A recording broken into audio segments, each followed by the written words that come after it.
because you have practiced brahmacharya in your youth, sir. So, can you just talk to us a little bit about your experiences with it and experiences with celibacy, and has it given you some kind of, I don't want to call it superpower, but has it given you some superpower today? Celibacy के ना दो फायदे हैं, material level पे भी फायदा है which is physical level, और स्पिरिचुअल लेवल पे तो फायदा है ही है आपको बहुत बड़ा। देखिए पहली चीज सेलिबेसी का सबसे बड़ा फायदा क्या है, आपका फोकस बहुत अमेजिंग हो जाता है। You attraction to distraction is over. So what happens is जब आपका फोकस बहुत भयंकर है तो आपको कोई डिस्टर्ब नहीं कर सकता है। दूसरा सेलिबेसी का सबसे बड़ा स्ट्रेंथ क्या होता है, ऊर्ध्वरेति। Your semen has a lot of power and so much so that you can procreate and recreate a new life.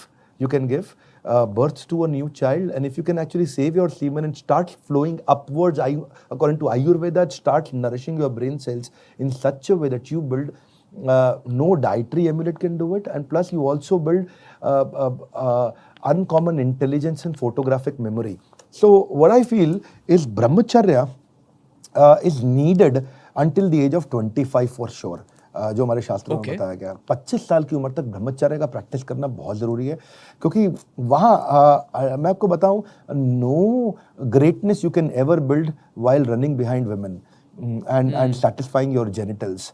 क्योंकि जिसका जेनिटल के सेटिस्फैक्शन की जो डिज़ायर है उसको कंट्रोल कर लिया ना, तो फिर मेरे ख्याल है आपको बहुत चीज़ें वैसे भी डिस्ट्रैक्ट नहीं कर सकती, नहीं तो फोकस और एब्जॉर्प्शन नहीं आ सकता आपके गोल स्टेटमेंट में। वो जो एब्जॉर्प्शन चाहिए वो बहुत क्रिटिकल चीज़ है। मेरे ख्याल है मैं because of the spiritual practices and staying in Gurukul has actually helped me a lot.